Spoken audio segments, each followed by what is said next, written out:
we thought it would be like super awesome if we could have a real honored guest from Cincinnati join us for this episode. And now we reached out. We got confirmation it was happening, and it's happening, everyone. Ladies and gentlemen, everyone give it up for Don Helbig's favorite food at Outback Steakhouse, the Bloomin' Onion, everyone. Yeah.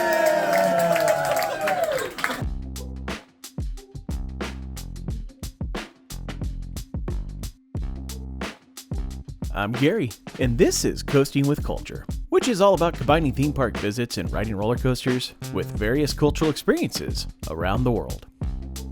As the 2024 season winds down, a previous cancellation creates an opportunity to join some friends for a podcast's milestone celebration. This gives a chance to go on a solid coaster run between Ohio, West Virginia, and Kentucky, plus enjoy a Columbus area brewery crawl and a special live recording of said monumental podcast episode. There are folks who I've known longer in the coaster enthusiast world, but it's safe to say that meeting Mark, Marcus, and Tom has really shaped a big part of my life for the past few years. When shutdowns occurred because of the pandemic, I tried staying more active with daily walks around Renton Municipal Airport, which helped me ease my wanderlust thanks to seeing new Boeing 737s waiting to take their first flight. When searching for something to listen to on those walks, I stumbled upon a little podcast called The Drunk Riders, hosted by those three, and found their antics, banter, and lighthearted jabs at each other to be quite amusing. You could tell they had a genuine friendship with each other. It seemed like the kind of guys I'd get along with really well. As those lockdowns eased up and travel began to make a comeback, the trio announced an event which would become a thing of Coaster Club lore, the original El Stumble. I've shared my experience of this event on the channel before, and while things didn't go exactly to plan because of that ice storm before the event that struck Texas, those who made it would become some of the first members of the club that was born from this event, the Buzz Bars Coaster Club. While I hadn't previously met anybody at this event, I've since found myself traveling to various parts of the country and overseas with them to explore all sorts of different theme parks and destinations, and have watched the club grow from a random 20-person get-together into multiple 100-plus person events with all sorts of unique experiences. It's also been neat to see friends I've made through Theme Park Review join in on the fun, sort of like seeing Spider-Man, Deadpool, and Wolverine join the Marvel Cinematic Universe on a personal level. But meeting these new friends and joining an awesome coaster club doesn't happen without three guys in their coaster podcast deciding to host an event in Texas. And I'm forever grateful to them for it and their friendship ever since. There's been a few coasters at Cedar Fair parks with numbers related to the ride as part of their name, such as Fury 325 and Intimidator 305, as the number represents the ride's height. So the boys poked some fun at this when Orion at Kings Island opened by referring to it as Onion 287, and even made a shirt for it. As their show was getting close to their 287th episode, they knew they had to have fun with this joke, and thus they decided to host a live episode recording in Cincinnati so they could then head over to Kings Island for a ride. This was then made into a Buzz Bars event, and others would come along to join the fun. As I had some flight credit available from Alaska Airlines because of some prior cancellations, that gave me an excuse to make this my last trip away from the Pacific Northwest, before a bit of a self-imposed travel hiatus, as I'd be hunkering down for a very busy final year of the Digital Media Arts program at Bellevue College. This trip not only offered a chance to see the guys host a live episode recording of their podcast, but it also include a brewery crawl and a nice little coaster run between Ohio, West Virginia, and Kentucky before the show. Then after, we'd have a chance to hit Kings Island, and a park with some of the most limited operations in the country.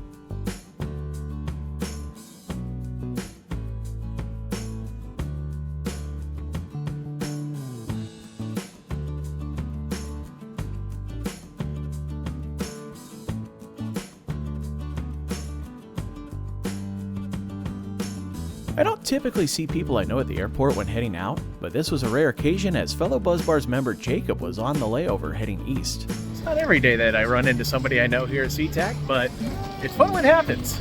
That being said, it was time to get this red-eye to Columbus underway.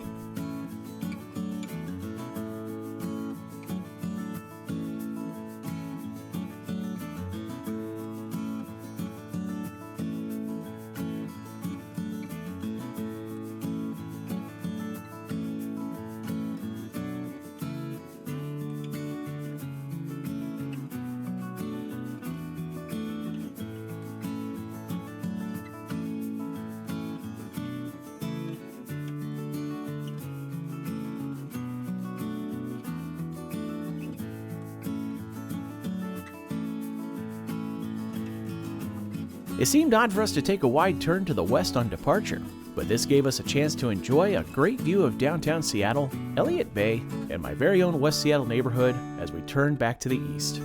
I have to admit that I got a kick out of this flight path, but with it being a red-eye, it wasn't long before I tried to get some shut-eye. It's been years since I've flown into Columbus, as my grandma once lived nearby in Johnstown. But both of those trips connected through Cincinnati with Delta Airlines, and this time was a nice direct flight that landed so early it was still dark outside.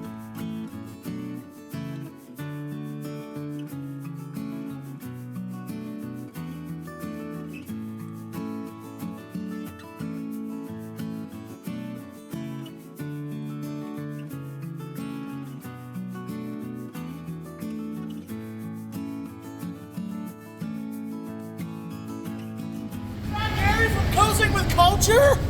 Look at this my beautiful God. motherfucker. Welcome. Because of the early landing, Aaron was nice enough to not only come and pick me up, but also to let me crash with him at the hotel for a couple hours before he checked out. Although the hotel was interesting to say the least, it felt as if it was an Orlando-style resort that had been abandoned, and yet somehow was still operating. Take a bath. But all I really cared about was that I could grab a few winks of sleep and a shower.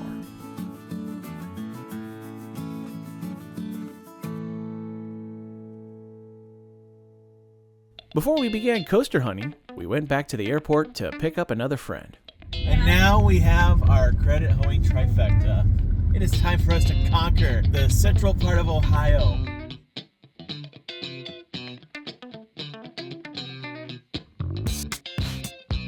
Our first stop would take us west to Dayton, which had several references to aviation, as it's home to the National Museum of the Air Force, and where the Wright brothers conducted much of their research before taking their glider to North Carolina for the first powered flight in history. What brought us here, though, was one of the locations of the Family Entertainment Center called Scene 75. This large family entertainment center offers go-karts and mini-golf to complement their sizable arcade selection. They also have a couple of rides, including the coaster which brought us here, their SBF Visa Spinner, Tsunami. This is the larger variant that feels like it combines elements of the regular figure 8 spinners with a wacky worm, especially with a very surprising drop in the middle that can really catch you off guard. So neither Erica nor Aaron here have done this variation of the Visa Spinner, so it's gonna be kind of wild. But now this is where they're really gonna tell because of the tilt. Oh my God! I got some more time. Yep. With one successful coaster stop down, we made our way back to Columbus for a visit to one of their premier attractions, the Columbus Zoo. I previously visited the zoo back in 2018 as part of a larger Midwest trip, which included Cedar Point and Kings Island. But since then, they've added a new Zamperla spinning mouse coaster called Untitled Twister. It's not quite as large as the more standard spinning mouse coasters out there, but it does offer a decent bit of spinning in the lower zigzags like some of the larger ones do.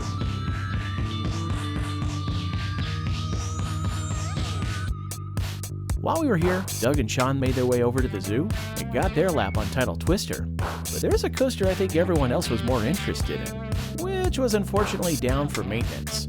While I had already ridden Sea Dragon before, everyone else still needed it. And based on the signage, it seemed like there was a possibility it wouldn't reopen before we left. But we decided to wait it out and see if it would come back up. Luckily, this is one of the best zoos in the country with a large variety of animals inside. Some of the creatures we viewed included a variety of lizards and snakes in their reptile exhibit. We also saw some of the sea life through the various aquariums. And ventured over to the Australia section for some koalas and kangaroos. Since we had one last coaster stop and a brewery crawl coming up, the time to depart was drawing near, so we ventured back over to Sea Dragon and found that it had in fact reopened. So everybody was able to add this classic coaster of the 1950s to their collection, and this ride can be a great introduction to wooden coasters for younger riders thanks to its smaller size.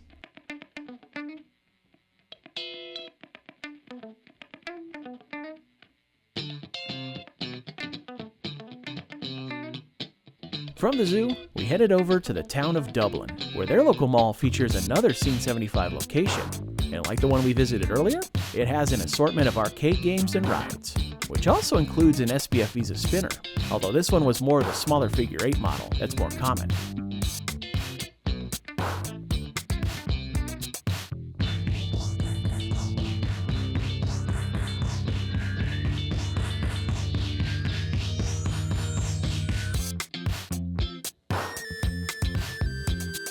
As we continued on, we did some rider swapping as Aaron and Erica were going to pick up some others from the airport, so I rode with Sean and Doug to the hotel, and it turns out they made a special stop on the way to Columbus for some treats. Timbits?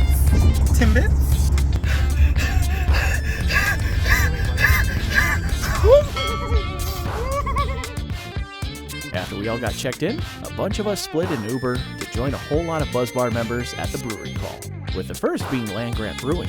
They had some solid choices, including the Stiff Arm IPA, which I quite enjoyed even though I'm not a big IPA fan. The outdoor area between Land Grant and the nearby Rehab Tavern offers a ton of seating for those lovely summer nights like this, and they have several food trucks on site to choose from as well. I decided to sample their local pizza offerings by trying out Mickey's Late Night Slice. And while they used names like Plain Ass Pepperoni, it was anything but, because those were some quality slices that had an extra zesty spice. If you're looking for something more with your pizza, they have a really good garlic dip. We had another brewery stop just across the street and upstairs to the top deck of Brewdog, which gave us a really nice spot to hang out and games to play, which led to Aaron having quite the proud moment. So tell us about your victory. Marcus, you are not good at Jenga. I am. I'm better than you, even if I'm toasted. I hope you watch this, because I'll beat you again. Drunk again. While the brewery crawl was through, the coaster run would continue in the morning.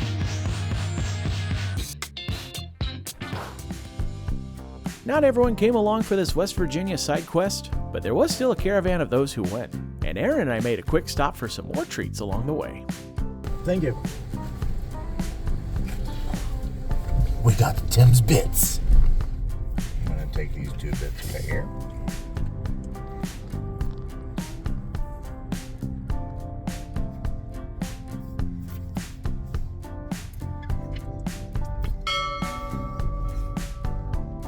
The drive over offers a really neat gradual change in the terrain from the relatively flat central Ohio, going into rolling hills and mountains, and then coming along the banks of the Ohio River.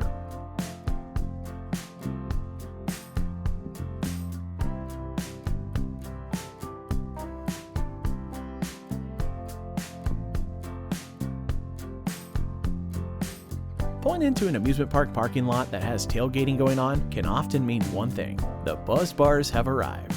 Of course there were beers, but with Tim joining the festivities, you knew there'd be folks having their first experience with that liquid gold from Chicago, good old Malort.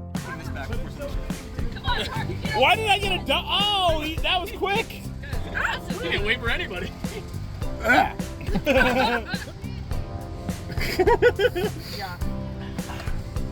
Oh, that was a good one. Exactly. I first visited Camden Park 13 years ago, and not much has changed since then, as it's the kind of park that doesn't often see major additions. But they have some classic rides that are worthy of a spin, including Haunted House, which is one of the very rare pretzel dark rides with a chain lift to take you to the top and a gradual descent down, save for the larger drop in the middle, and the brakes at the end are truly human-powered. The park's biggest ride is Big Dipper, one of only 3 remaining coasters from National Amusement Devices, and has been the park's premier ride since 1958. It looks a bit rough, but truth be told, that appearance was probably more to do with not painting new pieces of wood that have replaced some of the older pieces, which had been painted white, so I can't imagine it's unsafe to ride, although the first big drop can be pretty startling for those who aren't prepared for it. There's also a bit of a bumpy end, but the kind of bumpy that causes a lot of giggles and laughter, as it gives the ride some real character.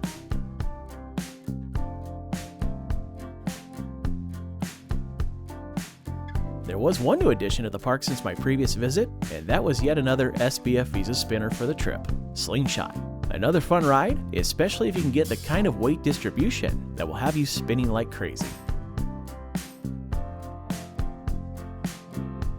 Our crew then strolled over to Little Dipper, which was one of the other National Amusement Device coasters left in operation, although it wasn't running when we walked over, and it seemed like it might be a bit before it would. So we decided to enjoy a classic flat ride, the Whip, which was a great bit of fun flying through those turns, but something felt illegal about it as Marcus and I rode together.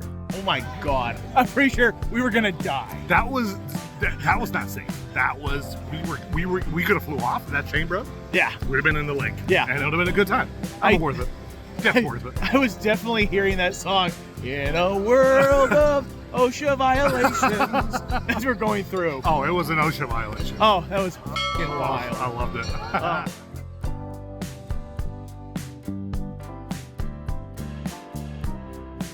Yeah, that gap between the wheel and floor was something else. Having survived though, our crew went back to find that Little Dipper was still not running, so a couple of members went to see if anyone could tell us whether it would open or not, and a wonderful gentleman named Wayne came and ran it for us. After a quick test run, we began loading up and taking our laps on the ride.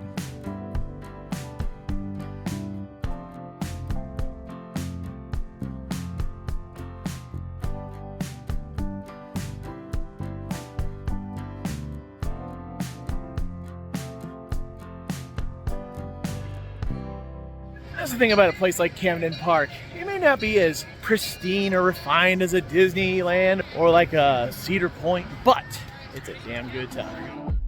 With everyone getting park completion and some additional rides, it was time to head back to Ohio. And with our route to Cincinnati passing through Kentucky, there was another possible coaster stop just across the border in Ashland, thanks to Malibu Jack's, a chain of FECs which has a few locations further west in the state and has since expanded into other states as well. Like its Lexington and Louisville counterparts I visited a few years ago, this is among the nicest FECs you'll find out there. And the coaster they have is yet another SBF Visa spinner.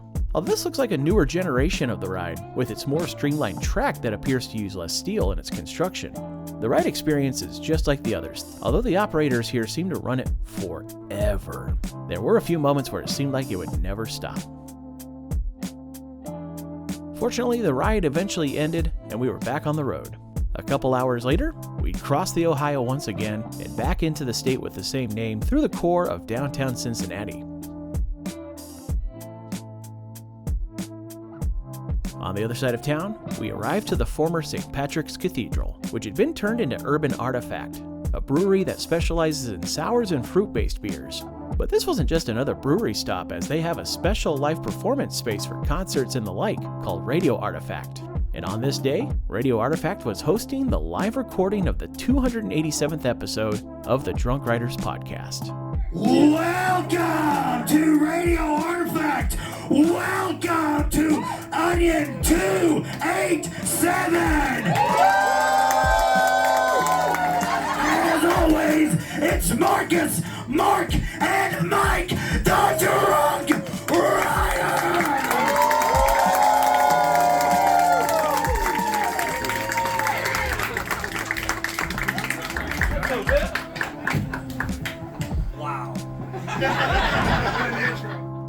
References to gags and inside jokes aplenty were made.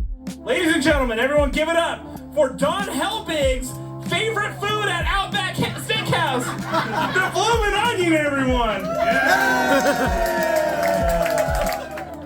And they also had their usual audience questions segment, but with the added twist of the audience being there live to ask them in person.